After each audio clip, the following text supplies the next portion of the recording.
my name is Beth Hiley here for Board Game Geek TV at Spiel 2014. I'm sitting down with Kaya Petrachkik. How are you? Of G3, who has the most happy shirts at the fair, I think. Glorious pink. It's Play With Me shirt.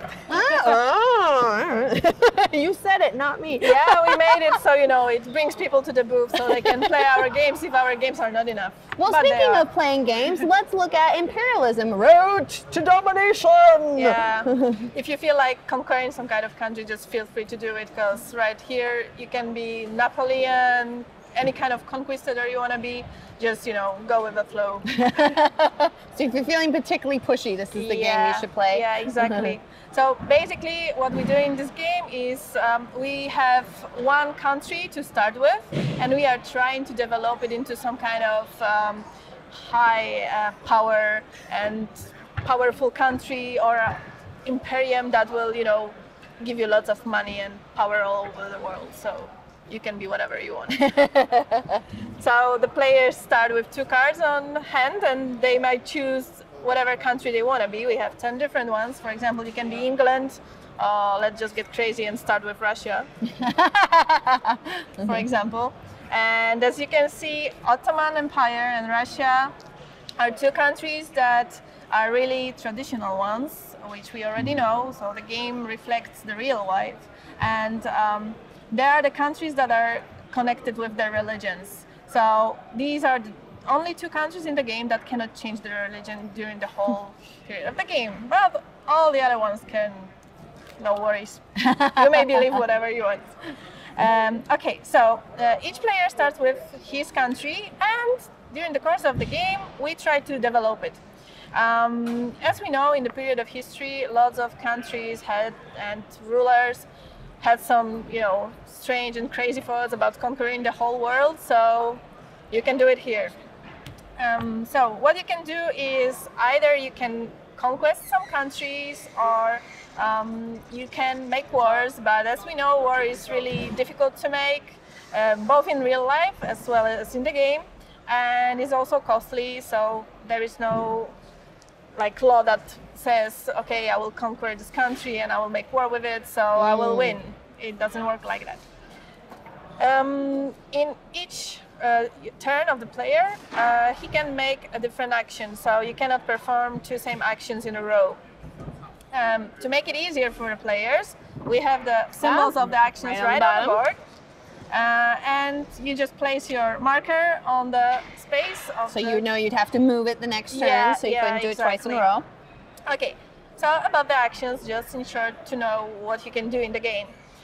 You can, as I say, make a conquest.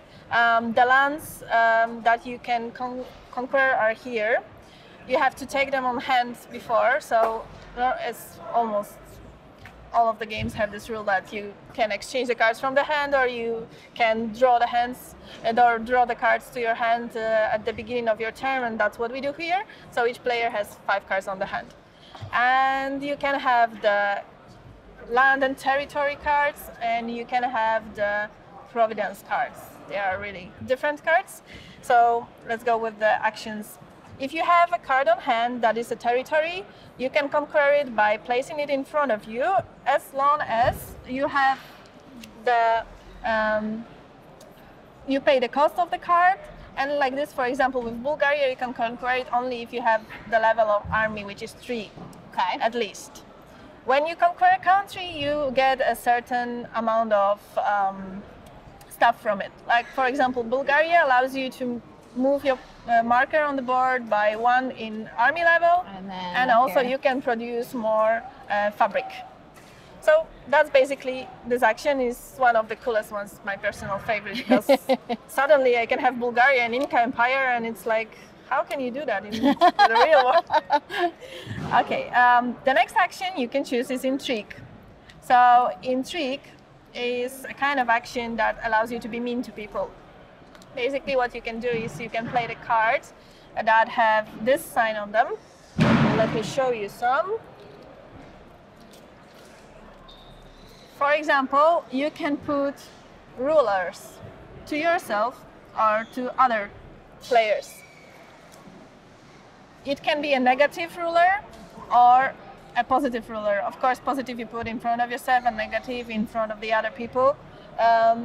You can have the most one ruler in front of you, so it's a good action to, you know, kick out somebody's good ruler and place him a negative one.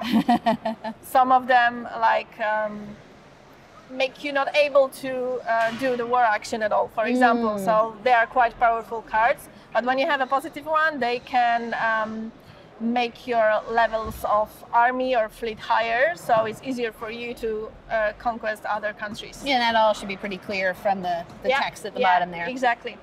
What you can do in this action, in the intrigue action, is also to change your religion, because as I mentioned earlier, why not? Unless you're Russia or the Ottoman Empire. Yeah, exactly.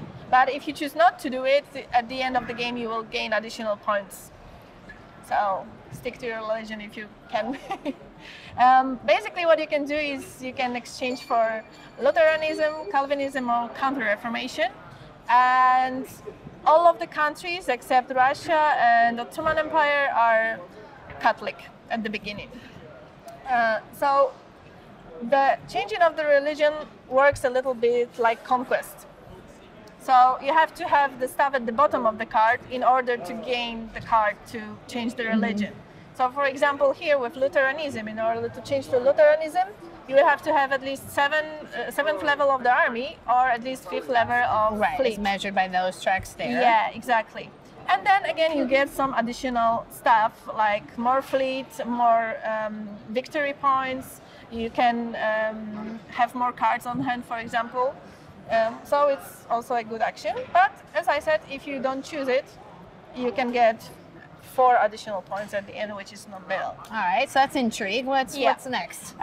This is the economical development. This is really cool action because what you do here is you get money. Who doesn't like getting money? Money's always nice. Okay, so basically we have on the board different kind of goods. We have gold, food, textiles, oriental goods. All of the stuff are here. What you do is you get money from producing them. So for example, let's say the yellow player is here. So not only he produces the spices, but also he's a leader because he's on the highest level of it. So it means he can get additional action depending on the good. Of course, I chose the wrong one because this one has only leader gains, no other ones, but let's say like that. So he will get the amount of money shown on the place that he stands on, and also he can perform additional action, which will be like, for example, here, he can make his prestige points higher. And if you were not the leader, you would just get the money, I'm assuming. You can just get the money, or you can get the action that is not shown with this huge letter L. In case of gold, there is a special kind of, it's a special kind of good, let's say, because apparently the author assumed that if you specialize in producing gold, you probably make other people like poor, and let's say you conquest the Inca Empire and you take all the gold from them. So, so when you choose gold to develop, you will lose 1 prestige point. Next part, war. War is really tricky action because you can do it only if you have war cards, which are marked with, I'm guessing, that same symbol. Same symbol. And depending on the cards, they have additional markers here, which will add up to your strength.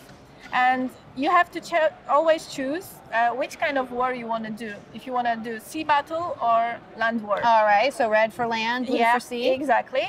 And you choose one player you want to do the war with, and basically what you do is you compare your levels of strength in particular area and the person who has more wins. If there is a draw or the defender has more, then nothing much happens. And obviously the card kind of tells you what happens if you win, lose, or draw. Not exactly. There are special stuff you can do after the war. Okay. Each time if you win and you are attacker, what you do is there are 3 actions that defender can, one of 3 actions that defender can choose, like paying tribute or political humiliation, for example. So you lose your prestige points. So it's really like kind of serious and fun game because you know you can humiliate other players in terms of their prestige points. which makes it more fun. All And right, the last last action is really simple action. It's also getting money. It's basically tax.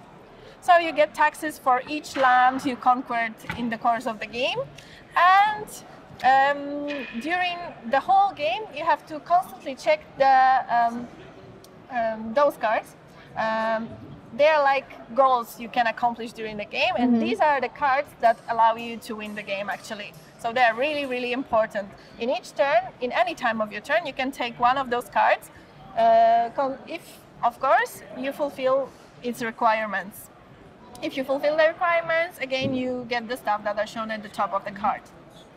And as you can see, all of them give you glory points and winning points. So you move on your track here.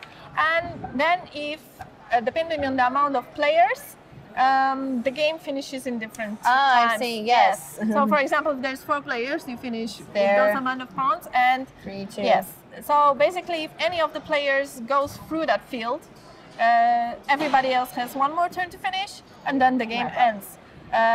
Not only the points that you already gained during the game matters, but also, for example, what matters is the amount of your lands and territories, the production of the goods. So if you are better than the others, you are the leader in some, you get more add points. some stuff up at the end. Exactly. So basically that's how the game works, and it really is lots of fun. It seems and looks a little bit complicated, but it really isn't. Once you make like 2 or 3 moves, it really gets like more ordered. How long do you think a game would take you? It's of course depending on the amount of players, but it should last around 1 hour, maybe 1.5. It's still pretty fast. Yeah, it goes pretty fast, especially when you know what's going on already. So then it goes quite quickly. And there are different cards that have lots of interactions between the players. So you may be mean if somebody gives you war or wants to make war with you. You can put a card on him that will forbid him to make this war, and then he's screwed because he has to do something else, but he cannot make the war action again in the next turn. So the game is really lots of fun, and whoever I played with really loved it. And we worked really hard on this game to bring it to Essen this year, so I hope everybody will like it. Well, Kaya, thank you for bringing us Imperialism, the road to domination. Thank you very much. There we go.